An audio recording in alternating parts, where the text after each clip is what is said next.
నాన్న ఆ బెంగళూరు సంబంధం ఫిక్స్ చేసేద్దాం గానీ ముందు వెనక కొంచెం తెలుసుకోవాలి కదా.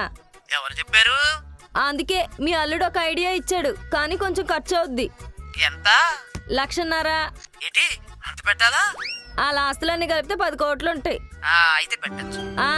వెంటనే ఆ డబ్బులు మీ అల్లుడికి పంపించు. ఇప్పుడు నా దగ్గర ఉన్న డబ్బులు ఎక్కడియే? సేను మీద పెట్టుబడి పెట్టేశాను. అబ్బా ఇప్పుడు ఎలాగా? ఫోన్లే వదిలేవే. నువ్వు ఉండవే. ఆ డబ్బులు నేను అరేంజ్ చేస్తా గానీ మీ అల్లుడికి మాత్రం నువ్వే ఇచ్చానని చెప్పు. అన్ని డబ్బులు నీకు ఎక్కడియే? నువ్వు మా ఆయనకి కట్నంగా ఇచ్చిన డబ్బులు వడ్డీకి తిప్పుతున్నాలే. అంత ఎటకారం ఎందుకు? మరి నీకు అన్నారాలు ఎందుకు? ఆ కుర్రాడు పాన్ కార్డ్ నంబర్ తెలుసుకొని పంపు చాలు. సర్లే. రావే. అక్క, నా కోసం నువ్వు ఇంత రిస్క్ చేస్తున్నావా? నువ్వు మరీ అంత హస్కీగా మాట్లాడకు చెల్లి. రావే చెల్లి, దీని పెళ్ళి మా లొల్లి.